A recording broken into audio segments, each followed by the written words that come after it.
శ్రీమాత్రే నమ. జయ గురు దత్తాత్రేయ నమ.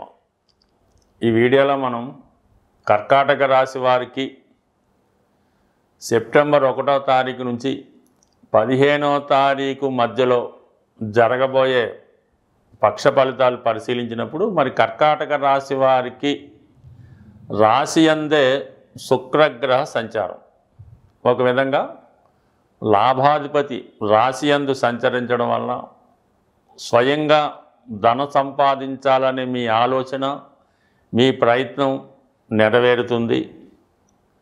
అలాగే అధికారంలో ఉన్నటువంటి స్త్రీలు మీకు సహకరిస్తారు.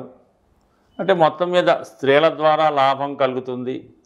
తల్లిగారి యొక్క ఆత్మీయత అనురాగాన్ని పొందుతూ ఉంటారు. వారి దగ్గర నుంచి విలువైన కానుకలు కానీ బహుమతులు కానీ మీకు రావడం జరుగుతూ ఉంటుంది.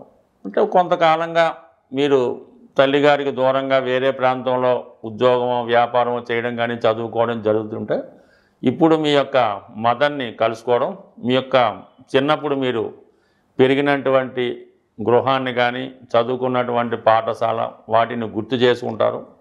అలాగే మీ యొక్క తల్లిగారిని సంతోషపెట్టే కార్యక్రమంలో వారికి కొన్ని విలువైనటువంటి బహుమతులు అటువంటివి ఇవ్వడం జరుగుతూ ఉంటుంది. అలాగే వారి యొక్క యోగక్షేమాలు కూడా తెలుసుకోవడం జరుగుతూ ఉంటుంది. అలాగే ఈ సందర్భంలో కుటుంబంలో ఉన్నటువంటి స్త్రీల మధ్య కొన్ని విభేదాలు కూడా వచ్చే అవకాశం ఉన్నది. సాధారణంగా అత్త కోడల మధ్య అవ్వచ్చు, తల్లి కూతుళ్ళ మధ్య అవ్వచ్చు, ఏదైనా మొత్తం మీద స్త్రీలతో విభేదాలు అంటే మంచి సంతోషంగా ఆనందంగా ఉంటే ఇటువంటి సమస్య మీకు కొంతవరకు మానసిక అశాంతికి కారణం అవడం జరుగుతూ ఉంటుంది. బట్ ఏదైనా మీరు కూడా చాలా వరకు రాశి యందు శుక్రుడు ఉండడం వల్ల ఎక్కువగా ఎంటర్టైన్మెంట్ కార్యక్రమాల్లో పాల్గొనడం జరుగుతూ ఉంటుంది. కొంతవరకు విలువైన వస్త్రాలు ఆభరణాలు అటువంటివి ధరించడం, ఏదైనా శుభకార్యాల్లో పాల్గొనడం, కనీసం పుణ్య కార్యక్రమాల్లో పాల్గొనడం జరుగుతూ ఉంటుంది. ఎస్పెషల్లీ ఈ రాశిలో ఉన్నటువంటి శుక్రుడిపై భాగ్యస్థానంలో ఉన్నటువంటి శని యొక్క కోణ దృష్టి పడుతుంది. ఇది స్త్రీలకి చాలా అనుకూలమైన ఫలితాలు ఇవ్వడం జరుగుతూ ఉంటుంది. ఎవరైతే ఈ రాశిలో ఉన్నటువంటి స్త్రీలు ఉన్నారో వాళ్ళకి విదేశంలో ఉన్నటువంటి వారి భర్తలను కలుసుకోవడానికి కానీ, విదేశ ప్రయత్నాలు ఫలించడం కానీ, వ్యక్తిగతంగా మీ ఉద్యోగ ప్రయత్నాలు చాలా వరకు ఫలిస్తూ ఉంటాయి. ఎక్కువగా ఎవరైతే సినిమా రంగంలో టీవీ మీడియా రంగంలో ఉన్నటువంటి స్త్రీలకి గొప్ప గొప్ప అవకాశాలు రావడం జరుగుతూ ఉంటుంది. మీ ప్రతిభకు ఆధారంగా పెద్దవారి దృష్టి మీ మీద పడడం వల్ల మీకు మంచి మంచి అవకాశాలతో పాటు మీ యొక్క ఆర్థికపరమైన స్థాయిని కూడా పెంచడం జరుగుతూ ఉంటుంది. చాలా కాలంగా ఎదురు చూస్తున్నటువంటి అవకాశాలు ఈ సమయంలో మీకు రావడం జరుగుతూ ఉంటుంది. మరి కొంతమందికి వారి స్థాయిని బట్టి అర్హతను బట్టి సొంత వాహనం ఏర్పడుతుంది, సొంత గృహం ఏర్పడుతుంది, సౌకర్యాలు కూడా పెరుగుతాయి. ఇక ధనస్థానంలో ధనాధిపతి రవి స్వక్షేత్రగతుడై వ్యయాధిపతి బుధుడితో కలిసి ఉండడం వల్ల మరి మీరు కుటుంబంలో ఉన్నటువంటి మిగతా సభ్యుల మీద కూడా చాలా శ్రద్ధ పెడతారు. వారి యొక్క జీవన విధానాన్ని పెంచడం జరుగుతూ ఉంటుంది. విద్యార్థులు చదువులో మంచి ప్రగతిని సాధించడం జరుగుతూ ఉంటుంది. ప్రభుత్వ పథకాలు మీకు అనుకూలంగా రావడం జరుగుతూ ఉంటుంది. తండ్రి గారి దగ్గర నుంచి కానీ ప్రభుత్వం దగ్గర నుంచి కానీ రావాల్సినటువంటి ధనం, పథకాలు, పదవులు అటువంటి ఏమైనా ఉంటే రావడం జరుగుతూ ఉంటుంది. మీ యొక్క వాక్చాతుర్యం పెరుగుతూ ఉంటుంది. ధనాన్ని విరివిగా విరాళాల రూపంలో కానీ డొనేషన్ల రూపంలో కానీ ఇవ్వడం జరుగుతూ ఉంటుంది. కుటుంబ సభ్యుల యొక్క ఆరోగ్యం గురించి కూడా ఎక్కువ శ్రద్ధ పెట్టడం జరుగుతూ ఉంటుంది. ఎస్పెషల్లీ ఉద్యోగరీత్యా ఎక్కువ ప్రయాణాలు చేయవలసి ఉంటుంది. ఉద్యోగం మారాలనే మీ యొక్క ప్రయత్నం ఈ 15 రోజుల వరకు వాయిదా వేసుకుంటేనే మంచిది. అంటే దశమాధిపతి 3వ స్థానంలో ఉన్నప్పుడు ఇది మార్కెటింగ్ చేస్తున్న వారికి అవకాశాలు ఎక్కువగా రావడం జరుగుతుంటుంది. కొత్త ఉద్యోగ ప్రయత్నాలు అంటే ఉద్యోగం మారాలనే మీ ప్రయత్నం నెరవేరుతుంది. కానీ శని యొక్క దృష్టి ఈ కుజుడి మీద పడడం వల్ల అంటే ఇది సమసప్తక దృష్టి. సాధారణంగా ఏంటంటే అటు ఉద్యోగస్తులకి ఒత్తిడి పెరుగుతూ ఉంటుంది, ఉద్యోగ ప్రయత్నాలు వాయిదా పడుతుంటాయి, ఎంత కష్టపడ్డా సరైన గుర్తింపు పొందలేకపోతుంటారు, ప్రయాణాల్లో చిన్న చిన్న ఆటంకాలు ఎదురవుతూ ఉంటాయి, డాక్యుమెంట్స్ పోవడం కానీ వస్తువులు పోవడం కానీ ప్రమాదాలు కానీ జరిగే అవకాశం ఉంది. కాబట్టి వృత్తి నిర్వహణలో విధి నిర్వహణలో చాలా జాగ్రత్తగా వ్యవహరించవలసి ఉంటుంది ఈ మొదటి పక్షంలో. దాని తర్వాత వ్యయంలో గురువు ఉన్నప్పుడు జాతకుడికి ముఖ్యంగా సంతానం కొరకు చేసే ప్రయత్నాలు ఫలిస్తాయి. పిల్లల విద్య కొరకు ఎక్కువ ధనాన్ని వెచ్చిస్తారు. అలాగే దూర ప్రాంత ప్రయాణానికి తగిన ఏర్పాట్లు చేసుకోవడం కానీ, టికెట్లు తీసుకోవడం కానీ, ఇదంటే పుణ్యక్షేత్రాలు దర్శించడానికి ముందుగా ఏర్పాట్లు చేసుకోవడం, అక్కడ రూములు బుక్ చేసుకోవడం, ఇటువంటి మంచి కార్యక్రమాలపై వ్యయస్థానంలో ఉన్నటువంటి గురువు మీకు సహకరించడం జరుగుతూ ఉంటుంది. ఎవరైనా మీరు ఏదైనా ఒక విద్య నేర్చుకుంటూ మధ్యలో ఆగిపోయి ఉంటే దాన్ని మళ్ళా కంప్లీట్ చేసుకొని కంటిన్యూ చేసుకోవడానికి కూడా గురువు సహకరించడం జరుగుతూ ఉంటుంది. బట్ ఏదైనా మన కర్కాటక రాశి వారికి రాశియందు ఇంచుమించుగా మనకి సెప్టెంబర్ 14 వరకు ఈ శుక్రగ్రహ సంచారం ఏదో ఒక ఎంటర్టైన్మెంట్ కార్యక్రమం, శుభకార్యమో, స్త్రీలను కలుసుకోవడము, చిన్ననాటి మిత్రులను కలుసుకోవడం, ఇవన్నీ కూడా జరుగుతూ ఉంటాయి. వెయ్యిలో గురువు ఉన్నప్పుడు సమయానికి అన్ని సౌకర్యాలు కనబడుతుంటాయి అన్నమాట. అటు ఏది కావాలంటే అది ఏదో విధంగా సమకూర్చడం జరుగుతూ ఉంటుంది. మరి ధనస్థానంలో రవి ఉండడం, బుధగ్రహం ఉండడం, అలాగే కుటుంబ సభ్యుల సహకారం బాగుంటుంది. కుజుడు 3వ స్థానంలో ఉన్నప్పుడు చాలా యాక్టివ్గా ఉంటారు. ఏదన్నా ప్రయత్నంలో విజయం సాధిస్తారు. మిత్రులను కలుసుకోవడం జరుగుతూ ఉంటుంది. అయితే ఇవన్నీ బాగున్నప్పుడు కూడా అష్టమంలో ఉన్నటువంటి రాహు మీరు ఎంత బాగా చూసినా ఏదో ఒక అపనింద, అపవాదు మీ మీద వచ్చే అవకాశం ఉంది. అంటే పరస్పరం నిందలు వేయడం కానీ, ఎప్పుడో జరిగిపోయిన దాన్ని ఇప్పుడు పైకి తీసుకొచ్చి దానిపై మీ మీద బురద జల్లడం కానీ జరుగుతూ ఉంటుంది. సో ఏదైనా ఒక లిటిగేషన్లో కానీ, ఒక కాంప్లికేటెడ్ విషయంలో కానీ చాలా వరకు మీకు మనస్తాపాన్ని కలిగే అవకాశం ఉంది.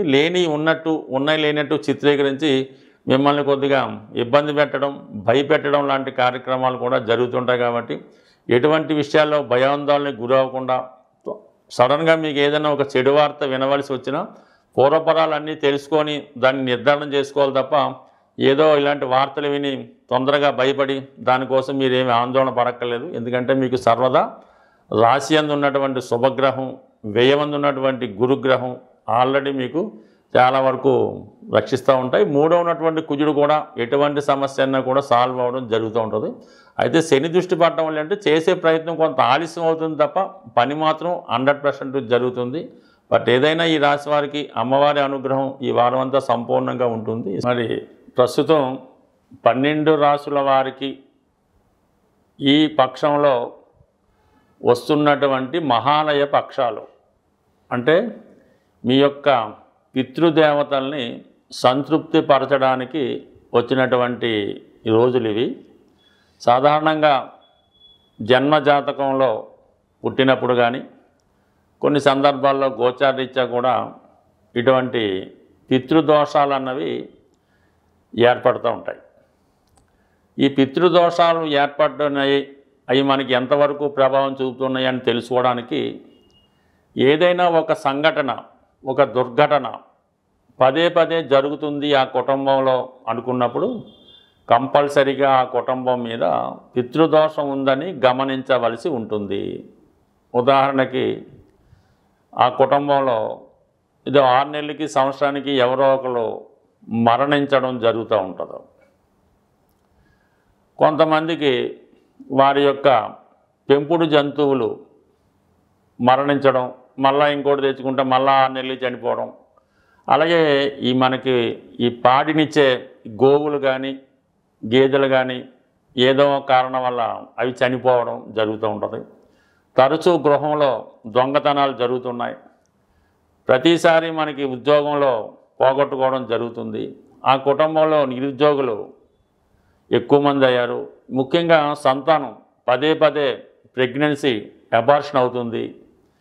ఇవన్నీ కూడా పితృదోషానికి కారణం అవుతూ ఉంటాయి. అలాగే ఇంట్లో కుటుంబ సభ్యుల మధ్య గొడవలు, ఒకరికొకరు కొట్టుకోవడం, ఇవి కూడా దానికి కారణం అవుతూ ఉంటుంది. ఇటువంటి పితృ సమస్యలతో, పితృదోషాలతో బాధపడుతున్న వారికి ఈ నెలలో వస్తున్నటువంటి మహాలయ పక్షాల్లో వారి యొక్క దోషాన్ని పరిష్కరించుకోవడానికి చక్కని అవకాశం కలుగుతూ ఉంటుంది. వారి సాంప్రదాయ ప్రకారం మీ కుల పెద్దలను కానీ, మీ కుటుంబ పెద్దలను కానీ ఆశ్రయించి వారు చెప్పిన విధంగా మీకు వచ్చినటువంటి కష్టాన్ని బట్టి ఈ మహాలయ పక్షాల్లో దానం చేయడం వల్ల కానీ, సేవించడం వల్ల కానీ, సేవ చేయడం వల్ల కానీ ఈ విధంగా మీరు మీ పితృదోషాలని సరిచేసుకుంటే కంపల్సరిగా తర్వాత మీకు ఇటువంటి దుర్ఘటనలు జరగకుండా అదృష్టంగా మారే అవకాశం ఉంది. బట్ ఏదైనా ఇది ఒక అవకాశం ఈ రాశి వారికి.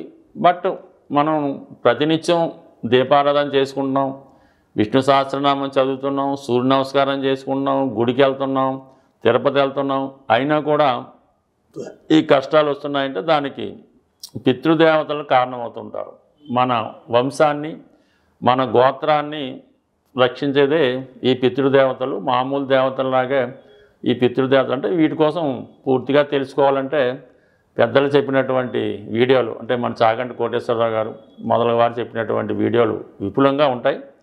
అవి తెలుసుకోవడం వల్ల మీకు అది ఏ విధంగా దాని నుంచి బయటపడవచ్చు కూడా తెలుసుకోవచ్చు. మరి కొద్దిపాటి పరిజ్ఞానంతో చెప్తున్నట్టు మాలాంటి వాళ్ళు ఏదో పరిహార నిమిత్తం, అంటే జ్యోతిష్ శాస్త్రంలో వచ్చినటువంటి కష్టాలకి ఏది పరిహారం అన్నది తెలుసుకొని మీకు ఈ రిపీటెడ్గా వచ్చిన కష్టాలకి ఈ మహాలయ పక్షాల్లో ఈ తగిన పరిహారం చేయడం వల్ల మీకు కంపల్సరిగా ఈ దోషాల నుంచి బయటపడి మరి చాలా ఆనందంగా సంతోషంగా ఉంటారని ప్రార్థిస్తూ నమస్కరిస్తూ స్వస్తి.